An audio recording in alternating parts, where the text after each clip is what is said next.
Ang pakikinig po ng salita ng Diyos ay bahagi ng pagsamba. Amen? Dahil kung ating iisiping mabuti, pag nakikinig tayo ng salita ng Diyos, tayo ay nakikinig sa Diyos. Dahil ang pinapahayag po ay ang mga salita ng Diyos. So ito pong first month ng January ay para itong pilot messages.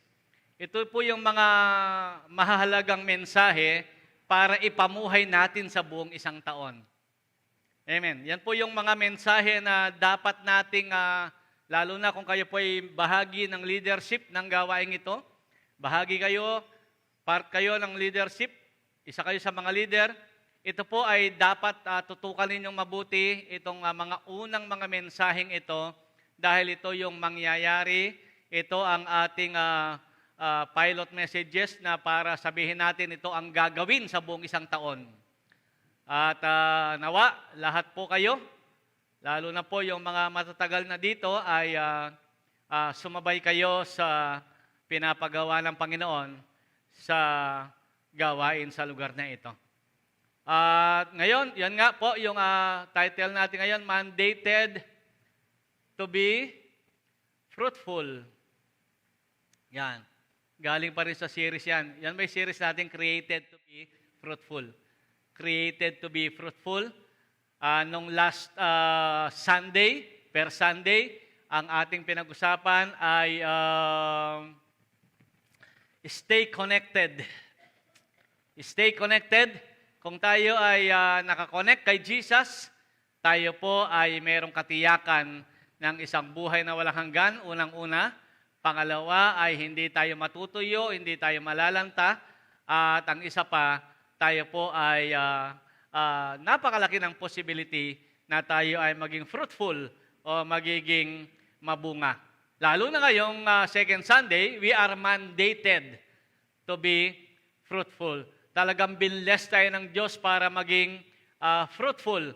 At hindi lang fruitful personal, spiritual, sa financial, sa family, at lalong-lalo na sa ministry, sa gawain ng Panginoon. Basahin natin ang talata, Genesis chapter 1, verses 26 hanggang sa mga susunod na talata hanggang 29. Ganito po ang mababasa natin. Nung likhain ng Diyos ang lahat at tapos sa ika-6 na araw ay nilikha niya yung tao. Ganito po niya sinabi ang pagkakalikha. Sabi niya, verse 26, pagkatapos sinabi ng Diyos, ngayon likhain natin ang tao ayon sa ating larawan, ayon sa ating wangis. Sila ang mamamahala sa mga isda, sa mga ibon, sa himpapawid, at sa lahat ng hayop, maging maamo o mailap, malaki o maliit. Nilalang nga ng Diyos ang tao ayon sa kanyang larawan, sila'y kanyang nilalang na isang lalaki at isang babae, at sila'y pinagpala niya. At sinabi niya, magpakarami kayo at punuin ninyo ng inyong mga anak ang buong daigdig, at kayo ang mamamahala nito. Binibigyan ko kayo ng kapangyarihan sa mga isda, sa mga ibon, sa himpapawid, sa lahat ng mga hayop na nasa ibabaw ng lupa. Ibinibigay ko rin sa inyo. Sabihin nga po natin, ibinibigay. Yan, ibinibigay. Ibinibigay ko rin sa inyo ang lahat ng uri ng halamang nagkakabinhi at mga bungang kahoy bilang pagkain ninyo. Yan, gusto ko nang agad sabihin, ang ating pagkain ay binibigay ni Lord. Amen. Tayo manalangin sandali. Panginoon, salamat po sa umagang ito, sa napakagandang biyaya at pagpapala na inyong pinagkaloob sa amin. Salamat sa buhay at kalakasan. Salamat din, Panginoon, dahil kami ay narito ngayon at may panibagong opportunity. Maraming mga pagkakataon na binibigay ang taong ito, 2024, para kami, Panginoon, ay makasunod sa iyong banal na plano at kalooban, para kami makagawa, Panginoon, ng mga bagay na perfectly, O God, na mandated sa amin. Talagang sinabi mo sa amin. magawa nawa namin ito, Panginoon, ito mga talata ito na aming binasa, mangyari ito sa aming mga kanya-kanyang buhay, kanya-kanyang pamilya, at sa gawain pong ito na iyong pinagkatiwala sa amin. Samahan kami patuloy ng inyong banal na Espiritu para po kami ay hindi maligaw. Sa halip ay makita namin ang daan na gusto mong daanan namin ngayong 2024. Mapapurihan ka hanggang matapos po kami, Lord, sa mga anak mong narito ngayon, pero sila ay may mga dinadalang mga problema, may mga dinadalang mga pagsubok, karamdaman. God, tunay po na kami ay nagtitiwala sa inyo, kayo po ang pwedeng magbigay. Si Jesus ay sapat na. Kayo po ay sapat na, Panginoon, para kami mapagaling, para kami mapagpala, para kami maging masaya, mapayapa ang buhay, at tanggapin ang kagalakang nanggagaling sa inyo. Magpala po kayo ngayong umaga hanggang matapos kami sa pangalan ni Jesus. Amen. Salamat sa Diyos. At ang topic nga natin ngayon, mandated to be fruitful. Tayo po ay talagang tinakda, inatasan, at nais ng Diyos na maging mabunga. Yan, maging mabunga. Personal, espiritual, at lahat ng aspeto ng ating mga buhay. Interesado ang Diyos sa lahat ng aspeto ng ating buhay. Sa physical, gusto niya maging maayos ka. Maging maayos po tayo. Sa material, at syempre lalo na, gusto niya maging maayos din tayo at hindi tayo magkulang. Sa ating espiritual, ganun din. Sa ating social, sa ating pakikitungo sa iba't ibang mga tao, gusto po niya ay maging mabunga po lahat yan. At bilang grupo ng mga mananampalataya, lalo na niyang gusto na tayo po ay maging mabunga. So ngayong umaga, pag-aralan natin yung ating binasang mga talata nung likhain ng Diyos ang tao. I-review natin ulit. Buksan natin ulit yung mga talatang yan mula 26 hanggang 29. Ipakita ko sa inyo yung 4 na blessing na gustong ibigay sa atin ng Diyos. Pagkatapos sinabi ng Diyos, ngayon likhain natin ang tao ayon sa ating larawan, ayon sa ating wangis, sila ang mamamahala sa mga isda, sa mga ibon, sa impapawid, sa lahat ng hayop, maging maamo o mailap, malaki o maliit. Nilalang nga ng Diyos ang tao. Ayon sa kanyang larawan, sila'y kanyang nilalang na isang lalaki at isang babae, at sila'y pinagpala niya. And He blessed them. Pagkalalang pa lang po sa tao, kay Adan at kay Eva, pinagpala na po niya sila. Ito ang sabi niya, ito ang declaration niya, nung siya'y mag-bless, nung i-bless niya yung kanyang nilalang. Sinabi niya, magpakarami kayo at punuin ninyo ng inyong mga anak ang buong daigdig. At kayo ang mamamahala nito. Magpapakarami, yan ang blessing niya sa atin, at tayo ang mamamahala sa mundong ito. Ano pa?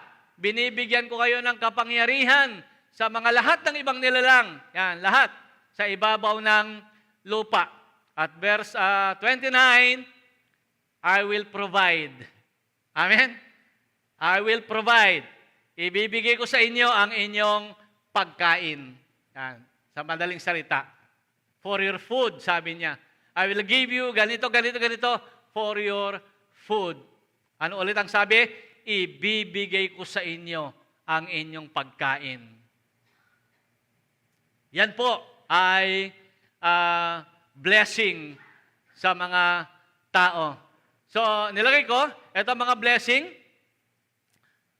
Be fruitful and multiply. At saka yun nga, yung kinuha ko na lang na huli, yung God's provision. Yung food natin at lahat ng kailangan natin. Meaning ng food ay lahat ng kailangan natin. Hindi ko na sinama yung dalawa na kayo ang mamamahala sa mundong ito at etc. So, ito lang, dalawang ito ay napaka-kompletong blessing na. Be fruitful and multiply. Tayo po ay nakatakda, binless tayo ng Panginoon, nilalang talaga tayo. Ang disenyo sa atin ay mag-fruitful at mag-multiply, dumami. At ang isa pa ay tayo ay mapunan. lahat ng ating mga pangangailangan. Lalo na yung ating mga basic needs ay mapunan lahat yan ng Diyos simula sa yung physical na pangangailangan at yung binanggit ko kanina, spiritual, emotional, material, ay i-provide ng Diyos ang lahat ng yan. At siya ang nagsabi na, ibibigay ko sa inyo. Pagbulay-bulayin po natin ang mga katotohanan iyan. Ang sabi niya nga, yan sa unang nilagay ko, be fruitful and multiply. Ang sabi niya sa Tagalog, punuin ninyo ng inyong mga anak ang buong daigdig. Yan. Napakagandang declaration ng Panginoon, utos, atas ng Panginoon na punuin natin ang buong mundo ng ating mga anak. Ito pong salitang ito ay naging controversial sa maraming mga tao, lalo na sa mga pilosopo. Sabi niya, pag napuno ng tao ang buong mundo, magkakaroon ng taggutom. Tama? Sinasabi nila yan. Magkakaroon ng taggutom. Naku, nagugutom tayo. Kaya nga, hindi iniwan ng talata yung verse 29. I will provide. Pagkatapos siyang sabihin na, be fruitful and multiply, punuin ang buong daigdig ng inyong mga anak, sinabi niya sa verse 29, ako ang magbibigay sa inyo ng inyong pagkain. Para nga tayo mabuhay ng hindi natatakot, nag-aalala, at hindi nababalisa. Paano natin pupunuin? Naghirap tayo. Imposible. Dahil ang Diyos ang pagmumulan ng ating mga pagkain. And God said, see, I have given you. Yan, binigyan na niya yung mga makakain natin. Kaya, nung sabihin niya na be fruitful and multiply, dinugtong niya, yung pigaganakan. Kahit mapuno ang mundo ng mga tao, hindi kayo magugutom kasi ako magbibigay ng inyong makakain. Patunayan natin sa Bagong Tipan, patunayan natin yung katotohanan yan sa Bagong Tipan, Sa Luke chapter 5, alam niyo yung verse na to, mga talatang ito, nangaral si Jesus, nando si Jesus sa tabing dagat, at daming taong dumating, daming tao, at hindi na siya magkasya, kaya hiniram niya yung bangka ni Simon para sumakay siya sa bangka at iusog ng konti sa tubig, tsaka siya nangaral sa maraming mga tao. Pagkatapos siya mangaral, when he has stopped speaking, he said to Simon, launch out into the deep and let down your nets for a catch. But Simon answered and said to him, Master, Guro, we have toiled all night and caught nothing. Magdamag kaming ng isda at wala kaming nahuli. Ngunit dahil sa sinabi ninyo, iuhulog ko ang lambat. At sa verse 6, ganun nga ang ginawa nila at nakahuli sila ng maraming isda, kaya't halos mapunit ang kanilang lambat, mga lambat. Halos mapunit ang kanilang mga lambat. Nagpagod sila magdamag.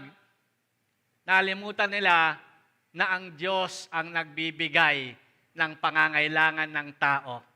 Kaya nung sabihin ni Jesus, ihulog ninyo ang lambat para manghuli. Nakahuli ba sila? Halos mapunit ang kanilang lambat. Patunay na yung Genesis chapter 1 na sinabi ni God, punuin ninyo ng tao ang buong mundo at ibibigay ko sa inyo ang pagkain. At ito nga ang ginawa, sa sariling kayod, sariling pagpapagal, nahirapan, walang nahuli, pero nung sinunod nila si Jesus, Amen. Sabi mo sa katabi mo, sundin natin si Jesus. Nung sinunod nila si Jesus, kasi si Jesus talaga ang nakakaalam ng pagkain. Si Jesus talaga nakakaalam kung saan kukunin yung provision. Siya kasi ang provider. Amen. Hindi ikaw yon. Si Jesus yon. Si Jesus ang provider. Kaya kahit punuin nila ang buong mundo ng mga tao, hindi sila magugutom. Kung wala si Jesus, damag silang ng huli, gutom sila. Pero dahil nandun si Jesus at nakinig sila kay Jesus, halos mapunit ang kanilang lambat. Katakata ka ba? Katakata ka talaga. Kasi nga, hindi alam ng tao ang tamang paraan paano siya talaga lubusang pagpapalain ng Panginoon. Ang Genesis chapter 1, beginning ng paglikha ng Diyos, siya na mismo nagsasabi, I will give you food. Ako ang magbibigay ng pagkain sa inyo. Ang dami pa rin Kristiyanong hindi naniniwala dyan. Kaya hindi sumusunod, hindi nakikinig, hindi nagtitiwala. Pero hindi yung taga rito yan. Amen. Hindi ikaw yung kamo sa tabi mo. Magtiwala tayo sa Panginoon. Magtiwala tayo sa Panginoon. So the blessing, ano yung blessing? Be fruitful and multiply. Okay lang na dumami. Okay lang na mag-multiply. Dumami. Dahil ang Diyos naman, isa pang sample, John chapter 6, memorize natin din ang kwento na yan. Verse 5, sabi niya, tumanaw si Jesus na makita ng dumaring napakaraming tao, tinanong niya si Felipe, saan kaya tayo makakabili ng tinapay upang makakain ng mga taong ito? Sinabi niya yon upang subukin si Felipe. To test Philip. Anong kasunod na salita? Sapagkat alam na niya ang kanyang gagawin. Sino nakakaalam ng kanyang gagawin? Si Jesus. Alam niya ang kanyang gagawin, paano niya pakakainin ng napakaraming tao. Amen? Tuloy natin ang pagbabasa. Sumagot naman si Felipe, kahit na po halagang 200 salaping pilak at tinapay ay hindi sasapat para makakain sila ng tigkakaunti. Sinabi ni Andres na isa sa kanyang mga alagad na kapatid ni Simon Pedro, meron po rito isang batang lalaki na may 2 tinapay at 2 isda, subalit sasapat kaya ang mga ito? 2, anong 2? Isda at 5 tinapay. Tuloy, sa verse, paupuin ng mga tao, sabi ni Jesus, madamo sa lugar na yon, umupo ang lahat, humigit kumulang 5,000 ang mga lalaki, hindi kasamay babae, hindi kasamay bata, 5,000 lalaki. Kinuha ni Jesus ang tinapay, matapos magpasalamat sa Diyos, pinamahagi iyon sa mga tao, gayon din ang ginawa niya sa isda, nakakain ang lahat at nabusog. Sabi nung Philip kanina, kahit tigkakaunti lang, hindi sila makakakain kahit 200 dinar na pera. Nakakain lahat at nabusog, at last verse, mga susunod pang talata, nang makakain na ang mga tao, sinabi ni Jesus sa mga alagad, ipunin ninyo ang lumabis ng di masayang. Ganun nga ang ginawa nila at nakapuno sila ng 12 kaing. Basket na malalaking kaing, 12 ang naipong sobra. Sino ngayon ang nakakaalam ng pagkain? Ulit? Si Jesus. Pwedeng by miracle, mapupunan ang kailangan mo. Pwedeng ituro niya kung saan mo kukunin, kagaya ng ginawa kay Peter sa pangingisda. Marami siyang resources, marami siyang paraan para kung saan kukunin ang ipoprovide niya sa tao. Alam niya ang kanyang gagawin, sabi ng Bible. Kaya nung makita niya, may 2 isda lang at 5 tinapay, sige, paupuin niyo. Inorganize niya. Paupuin niya mga tao, ganyan-ganyan sa mga damuhan. At nagpasalamat siya sa Diyos. Sino po ang kumakain dito nang hindi nagpapasalamat? Dahil sa gutom, nang makita ang lechon, talagang nangangalahati ng kumain, tsaka sabi, Lord, thank you pala. Lord, thank you pala sa pagkain. Yan ang isa na kulang sa tao. Akala kasi niya galing sa kanya yung pagkain. Akala kasi ng tao galing sa kanyang galing, talino at kakayahan, kaya siya kumakain. Si God, si Jesus, alam niya kung sino pinagmumulan, kaya nagpasalamat muna siya sa Diyos. Palagian yon.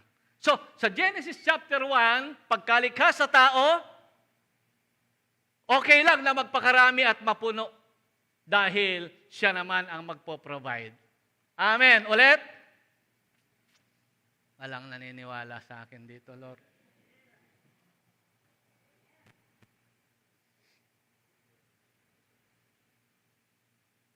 Ito pinapagawa ni Lord sa atin. Matagal na.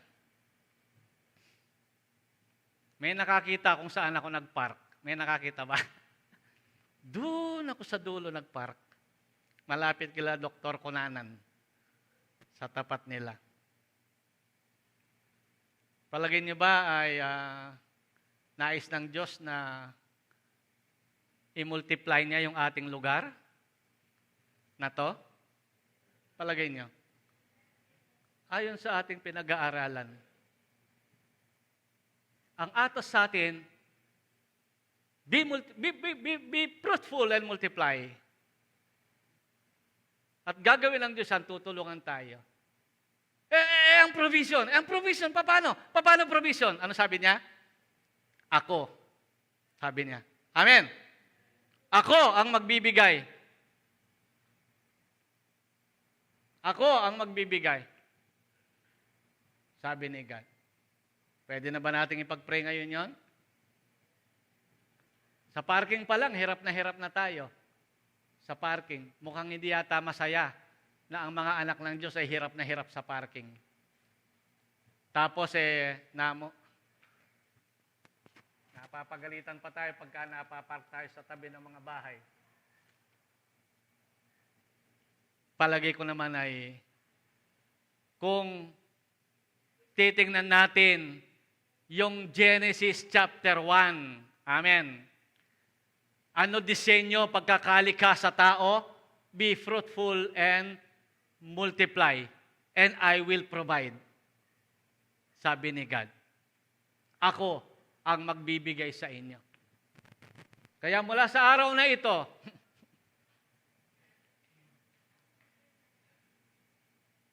dinideclare na natin na si God ang magpo-provide ng much bigger na lugar.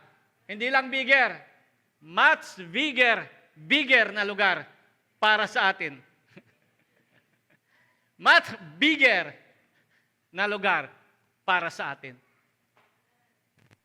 Ulitin ko ang simula ng aking pagsasalita dito. Ito mo ay mga pilot messages para ngayong taong ito na dadalhin natin sa loob ng 1 taon. Sabi ko noon, kung pare-pareho lang ang gagawin natin, paulit-ulit, huwag tayong umasa ng ibang resulta. Naalala niyo ba yon? Kung pare-pareho lang ang gagawin natin, ganun at ganun pa rin ang gagawin natin 1 taon, huwag tayong maghanap ng ibang resulta. Ganun din ang magiging resulta. After 1 year, 2024, 2025, ganyan pa rin. Pagka hindi tayo gumawa ng ibang bagay. Pag hindi tayo gumawa ng ibang bagay, huwag tayong umasa ng bagong bagay, ng ibang resulta. Gusto mo ng ibang resulta? Gumawa ka ng ibang bagay. Amen. Tumayo po tayo. Pastor, saan natin? Siya nga! The provision. Siya na magpo-provide. Ulit, si God. Sinampulan ko kayo, paano kung mapulo yung tao? Yung ang 5,000 2 isda lang at 5 tinapay, busog na, sobra-sobra pa. Dahil siya ang nag-provide. Yung nangisda nga magdamag na ng isda sa kanyang sariling lakas, wala siyang nahuli. Pero nung turuan siya ni God, turuan siya ni Jesus, ang dami niyang nahuli, halos mapunit. Sino nga yung magpo-provide? Kumbinsido na ba kayo na si God ang nagpo-provide? Siya ang nagpapagaling talaga, hindi yung doktor. Siya ang nagbibigay sa iyong finances, hindi yung sarili mong talino at kakayahan. Siya ang nagpapala sa iyong mga business, sa iyong mga pananim, sa iyong trabaho. Siya talaga yan. Huwag mo lang hayaang patunayan ni Lord na kaya niyang alisin yan. Lord, huwag po, kayo po talaga pinagmumulan. Tanggapin mo na lang, Lord, kayo po talaga pinagmumulan. Ayokong patunayan mo na ikaw ang pinagmumulan, bigla niyang putulin. Amen? Sa pagpunta ko sa parulong, kasi po paborito kong pinapakinggan, credit ito kila Jebo Bansuelo ba yun, yung mga nasa DCAS na habang nagdadrive ako papuntang parulong at pauwi, ay napapakinggan ko sila. Para po, baka po mabalitaan nila, kinukwento ko po yung mga ibang naririnig ko sa inyo, baka marinig po ninyo ang mga salitang iyon. Kanina naman ay pauwi ako galing parulong. Narinig ko naman yung salita ni Ronel Rubrica. Hello po kung sakaling nandyan po kayo at bigla niyong madaanan yung aming online. Nalimutan ko yung eksaktong pagkakasabi niya. Parang ganito, Parang tinanong niya yung lalaki, hindi kasi ako masyadong naging mapagbantay doon sa narinig ko. Hindi ko alam kung paano, pero ang pinakakabuuan ay siya, ikaw, tapos yung may kotse ka ba? Mayroon. May bahay ka? Meron. Meron kang kung ano pa? May anak ka? Meron. 3. May asawa? Meron. May pera ka? Magkano? Meron. Sabi ng sa kanyang kabuang sinabi, ang lahat ng yan ay akin. Tama naman, ano? Tama ba? Tama ba si Lord? May asawa ka? May anak ka? May pera ka? May pag-aari ka? May bahay ka? May kotse ka? May lote ka? Lahat ng yan akin, sabi ni God. Tama ba si God doon? Tama ba si God? So dito, be fruitful and multiply. At ang provision ay nandiyan. So, dapat may gawin tayo na iba. Naranasan na ninyo maraming taon. Simula YDC ka man, UGF ka man, magulang ka man o kabataan ka man. Naranasan natin maraming taon, pare-pareho ginagawa natin. Pare-pareho ginagawa natin. Ano resulta? Wala kang makikitang ibang bagong resulta. Simulan nating sundin ngayon ang Bible. Tuloy ko lang po. Naku, maubusan ako ng oras. Tuloy ko lang po muna. So, binigyan ko yan ng sample. Kahit sa New Testament, ay ang Panginoon pa rin ang nagpo-provide. Ayon sa sinabi niya sa Genesis chapter 1, I have given you, sabi niya sa English, binigay ko sa inyo. Ibig sabihin, nandun na yung provision. Kapag ikaw ay nililang, sinilang, sa mundong ito, andun na agad ang provision mo hanggang ikaw ay tumanda. At gagawin na lang ng Diyos sa iba't ibang kaparaanan. Through miracle, kagaya ng pagpapakain ng 5,000, o kaya ay ituturo ni Jesus kung saan mo kukunin. Amen? Susundin mo si Jesus. Kahit matagal kang magtrabaho, nagpuyat, walang nahuli, sundin mo pa rin si Jesus, makita mo, halos mapupunit ang iyong lambat para sa provision ng Panginoon. Ituloy po muna natin. Ang blessing na ito is not available. Ang blessing pong ito na be fruitful and multiply at saka yung provision na yan, hindi po yan para sa lahat. Kapampangan yan. Hindi po yan para sa lahat. Ulitin ko, ang blessing na yan at ang provision na yan is not available para sa lahat. Kung babalikan natin yung talata, imagine ninyo ulit, kahit hindi na, pwede nyo i-flash ulit, Genesis chapter 1. Sabi ni God, lalangin natin ang tao ayon sa ating wangis, ayon sa ating larawan. Ayon sa ating larawan, ayon sa ating wangis. Lalalangin ang tao ayon sa kanyang larawan, ayon sa kanyang wangis. At yung nilikha niyang tao na yan na ayon sa kanyang larawan, ayon sa kanyang wangis, sila ang sinabihan niya na be fruitful and multiply, and I will provide. Sila ang sinabihan niya. Ano na kasi yung larawan at wangis? Siyempre, hindi yan yung mukha. Amen? Kundi yung kabanalan. Amen? Yung larawan ng Diyos na banal. Ganun sila nilikha. At sila ang pinangakuan niya na be fruitful and multiply. And I will provide.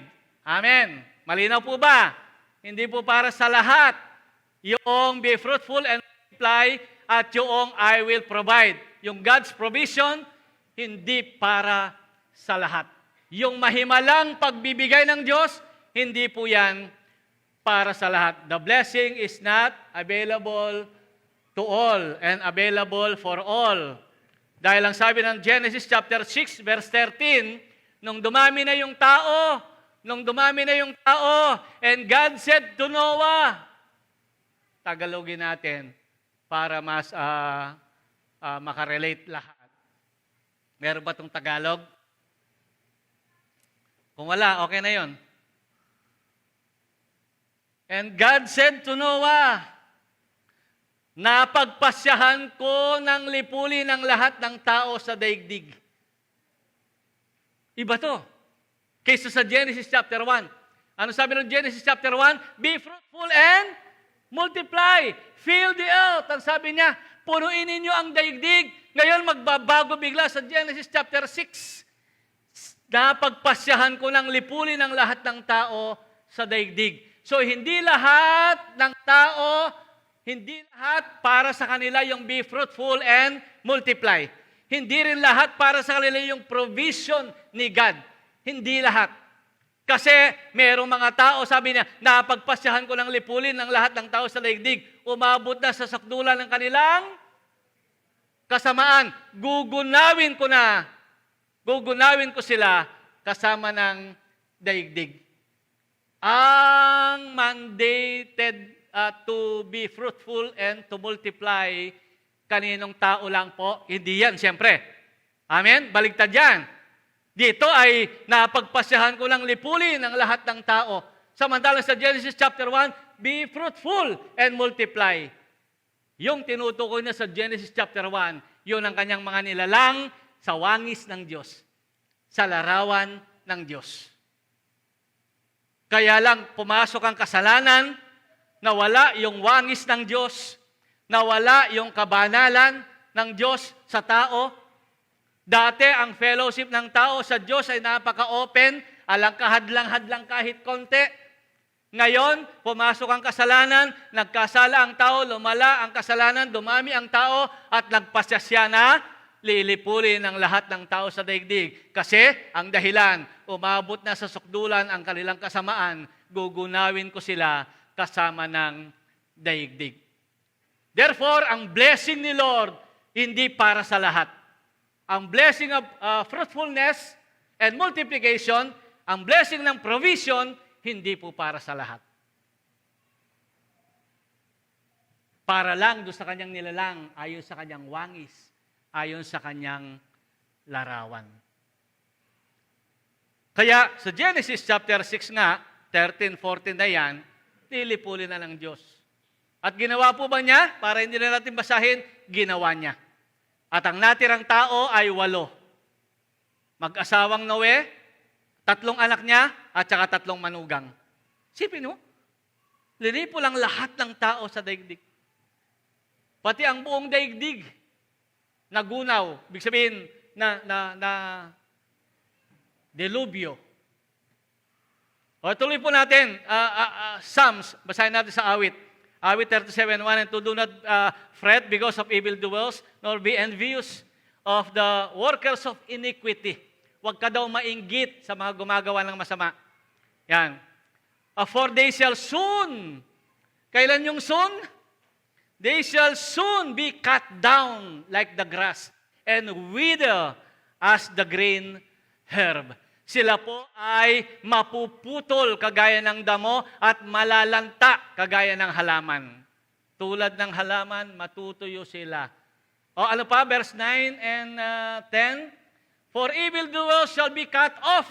Pangalawang cut off na yan. But those who wait on the Lord, they shall inherit the earth. Ang sabi niya.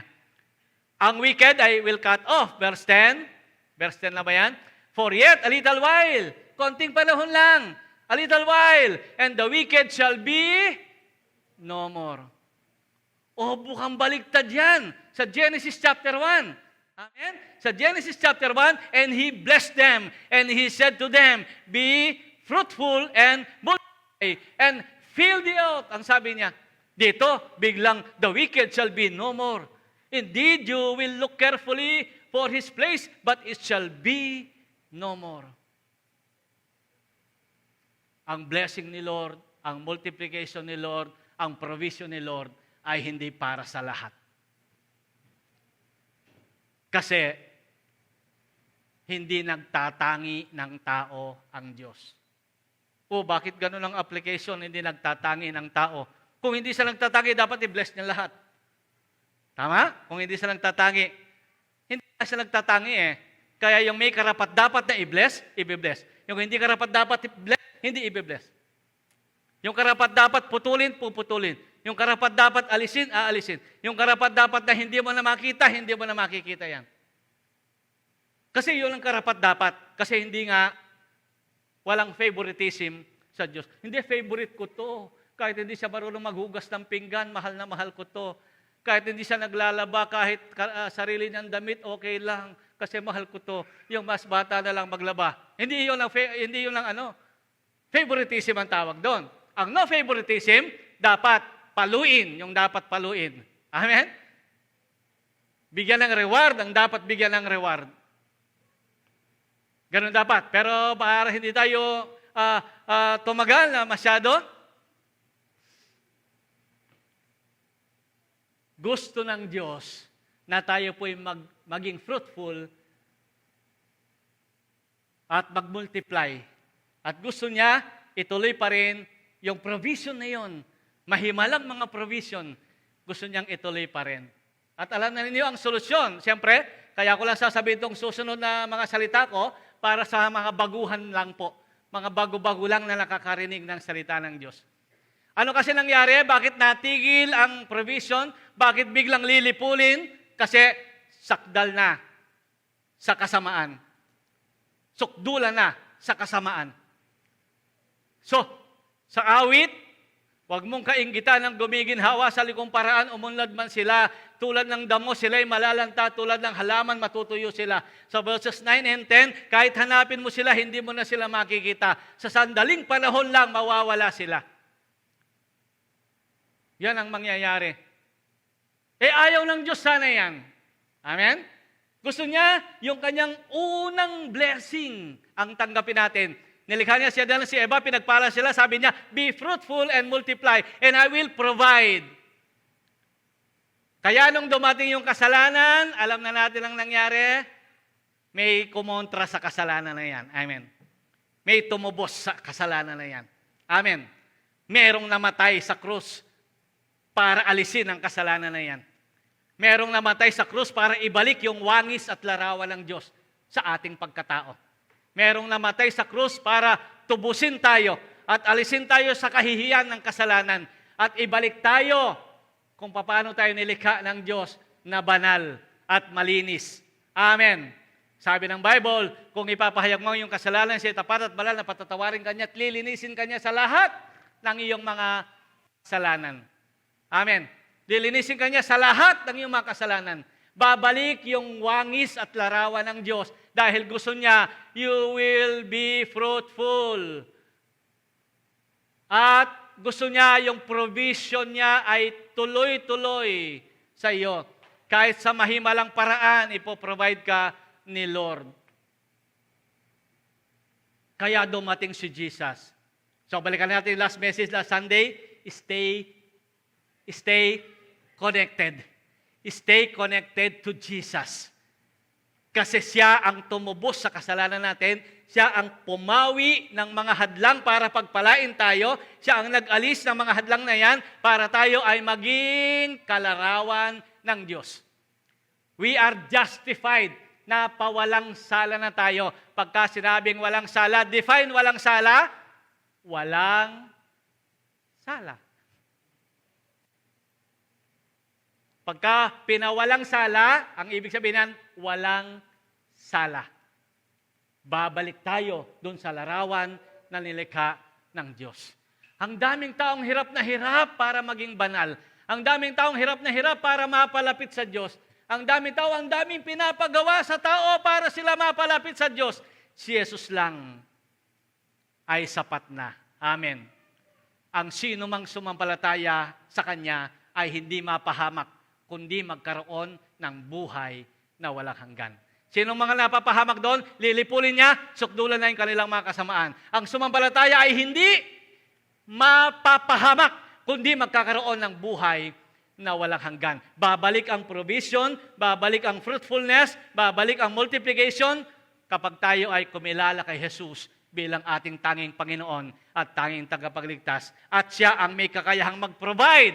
Physical healing man yan, physical strength man yan, spiritual man yan, material man, lahat sa kanyang mahimalang paraan, kaya niyang maging fruitful tayo ulit.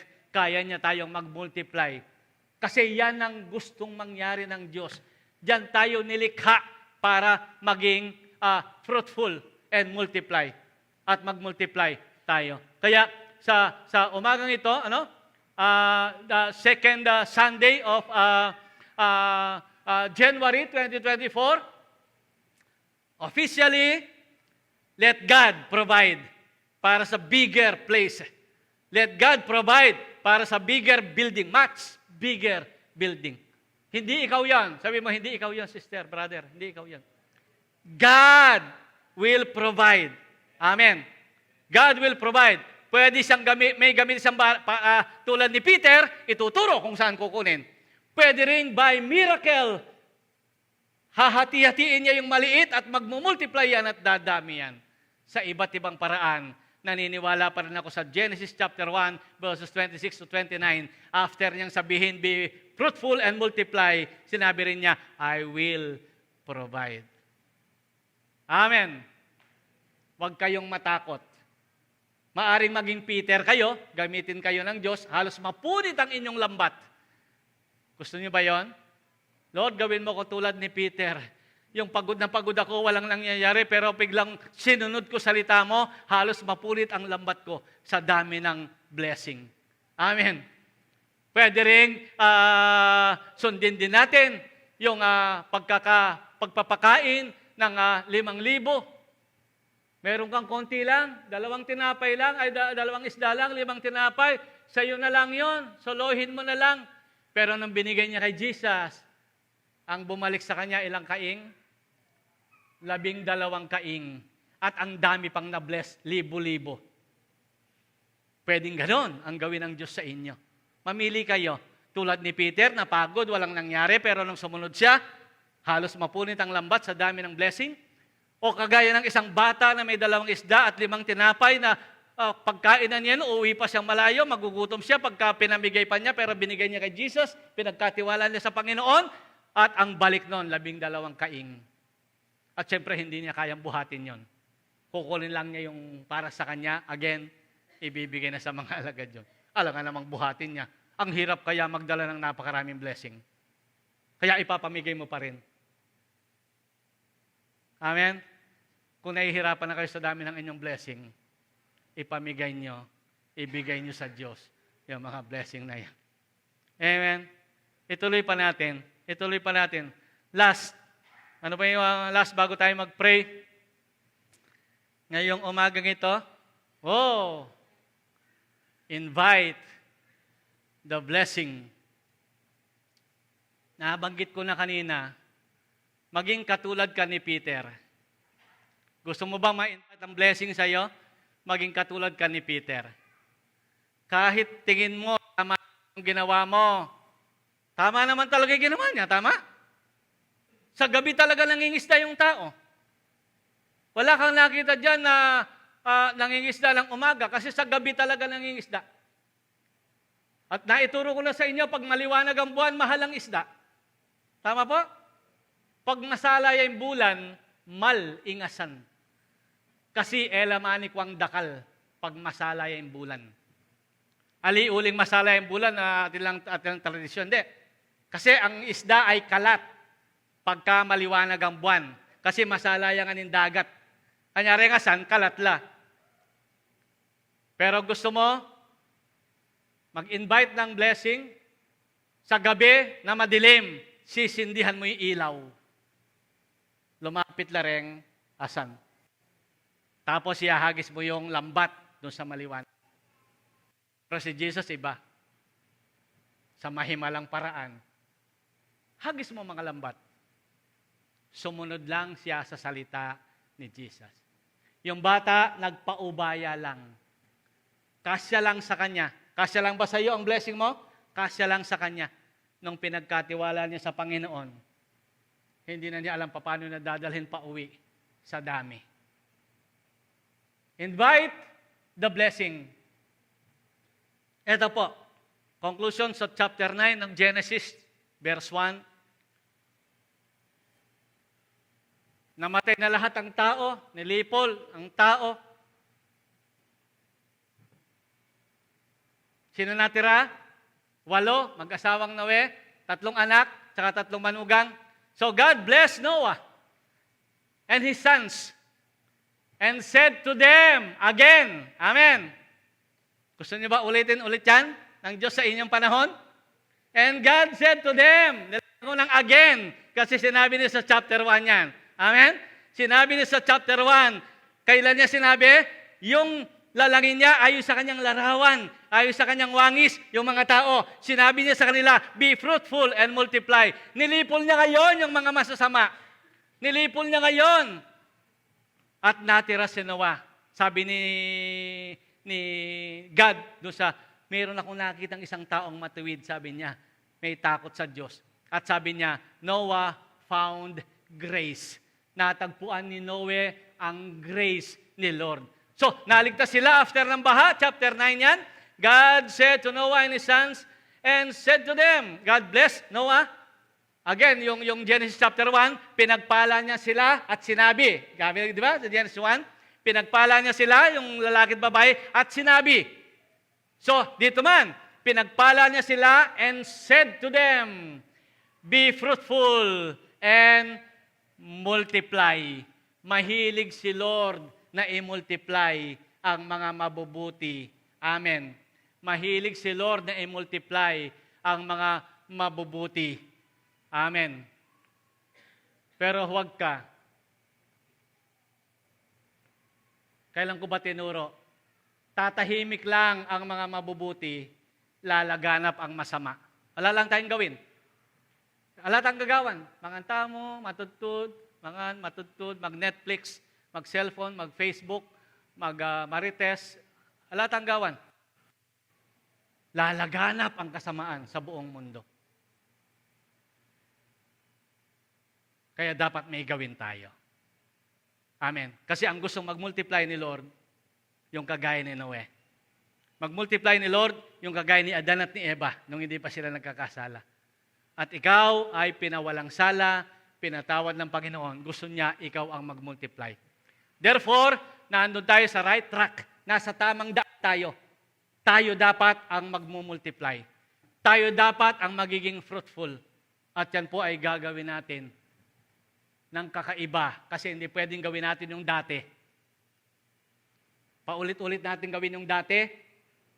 Ano mangyayari ulit? Huwag tayong maghanap ng ibang resulta. Kung gusto mo magkaroon ng ibang resulta, baguhin mo yung dati mong kalakarang ginagawa.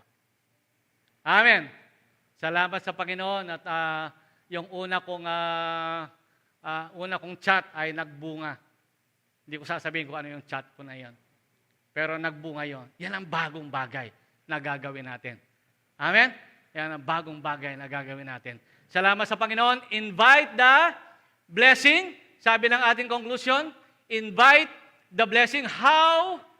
Paano natin invite yung blessing? Unang-una, stay connected with Christ. Kailangan nakakonekta ka po kay Jesus. Kasi si Jesus ang nakakaalam paano ang himala nangyayari. Si Jesus ang nakakaalam kung saan galing ang provision, saan banda yung isda. Si Jesus ang nakakaalam. At si God mismo ang nagsabi sa Genesis 1, I will provide.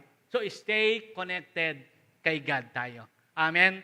At kagaya ng bata, kagaya ni Simeon, si Simon, Pedro, matuto tayong sumunod sa Diyos. Kahit pa sa tingin natin, tama tayo. Tama si Peter, ulitin ko. Tama si Peter, pagod na ako, magdamag na ako na pagod, wala na. Malinis na yung mga lampu namin. Tama si Peter, huwag natin mamaliin, tama siya. Pero sumunod pa rin siya. At nakita niya ang mahimang pagkilos ng Diyos sa kanyang buhay. Tumayo po tayong lahat ngayong araw na ito. Ngayong araw na ito, God, we declare, O God, officially, we will pray for much better, much bigger place, much bigger building, much bigger parking space, O God, for glory. Because we are mandated to be fruitful and multiply, and you will provide, O God. Hallelujah. Yon ang statement na galing sa Diyos. We are mandated to be fruitful and multiply.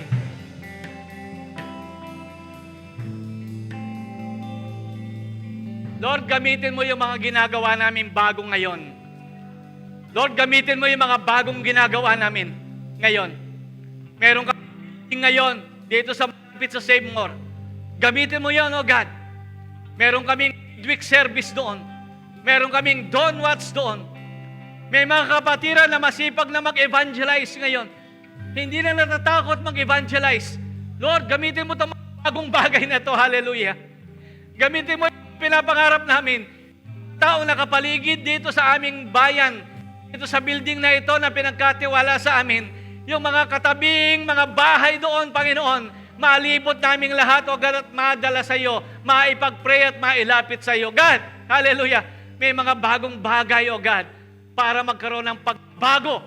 God, gusto namin ng bagong resulta, gagawa kami ng bagong bagay. Help our dawn watch tuwing Sabado ng umaga, na ito, Panginoon, ay gumawa ka ng himala sa pamamagitan ng lugar na ito. Nagpe-pray, O God, hallelujah. Pagka kami nagpe-pray doon sa building na yon, O God, dumaloy ang Espiritu mo sa mga bahay na nakapaligid doon. Pagka kami, O God, nag-midweek service doon, God, meron kang hihikayatin. Ang iyong Holy Spirit ay may hihikayatin sa pamamagitan ng mga sahing pinamimigay namin, sa pamamagitan ng mga trucks na kinakalat namin. Bagong bagay, Panginoon, bagong bagay, magkakaroon ng bagong resulta, O God. At huwag kami matatakot, O God, kahit pa kami maging fruitful, kahit pa kami mag-multiply, you are the one, hallelujah, who will provide, hallelujah. Ikaw ang magpo-provide ng lahat ng aming pangangailangan, hallelujah. At mababago, God, hindi lang ang personal naming buhay, pati ang pamilya namin, O God, we pray. Pinagpe-pray ko ang lahat ng pamilyang narito, Panginoon, hallelujah, hallelujah, hallelujah, hallelujah. Mangyari sa kanila ang Genesis chapter 1, maging fruitful sila, mag-multiply sila spiritually, physically, materially. Lord, hallelujah. At maligtas silang buong pamilya sa pangalan ni Jesus. Dalangin ko pati mga magulang nila, pati mga anak nila, asawa nila. Lord, we pray, maligtas sila, Panginoon, at ang kanilang buong pamilya. Yan ang plano mo, Panginoon. At inulit-ulit mo yan. After mo pulin ang mundo, si Noe, binigkas mo ulit. Sinabi mo sa kanya nang pagpalain mo siya, be fruitful and multiply and fill the earth. Lord, ang gawain ito, God, we declare fruitfulness in Jesus' name. Hallelujah. Baguhin po ninyo kami. Disiplinahin po ninyo kami. Panginoon, bigyan mo kami, Panginoon, ng tamang disiplina sa lugar na ito, Panginoon. Hallelujah. Hallelujah. Bigyan mo ng katatagan ng mga leaders, O God. Bigyan mo ng katatagan, O God. Hallelujah. Ang mga leaders, O God. Hayaan mong madisiplina kami, Panginoon. Hayaan mo, O God, na mabago, O God, mga kalakaran na magbibigay ng bagong mga resulta in the future. Oh, salamat sa iyo, Panginoon. Banalin mo ang gawain ito. Linisin mo ang gawain ito. Ayusin nyo ang gawain ito, Panginoon. Ilagay nyo kami sa inyong banal na kalooban. Hallelujah. At lahat po ng mga first time, second time pong nakadalo ngayon, pagpalain po ninyo sila, Panginoon. Pagpalain po ninyo sila. Maaring ilan sa kanila ay may mga karamdaman. Pagalingin po ninyo sila sa pangalan ni Jesus. Hallelujah. Yung ilan na bago-bago pa lang nakakadalo, Lord, patatagin mo ang kanilang espiritual. Hayaan mo, O God, na mag-stay sila kay Jesus, sapagkat ang sino mang sumampalataya sa Kanya ay hindi mapapahamak, kundi magkakaroon ng buhay na walang hanggan. We declare life, O God. We speak life, O God, para sa iyo na narito ngayon. Hallelujah. Tanggapin ninyo, itaas nyo inyong kamay. Tanggapin ninyo ang pagpapala ng Panginoong Jesus, ang kagalingan. Tanggapin ninyo ang material na blessing. Tanggapin ninyo ang pag-ibig ng Diyos. Mapuno kayo ng banal na Espiritu hanggang sa buhay na walang hanggan. Lahat po ay magsabi ng Amen. Oh, we give you glory, God. We give you glory, Lord. We give you glory, God. Palakpakan natin ang Panginoon. Hallelujah! Hallelujah!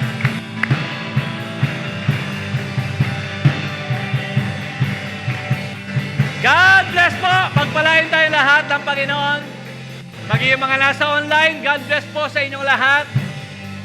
Marami pang gagawin ng Diyos sa buhay natin. God bless you po.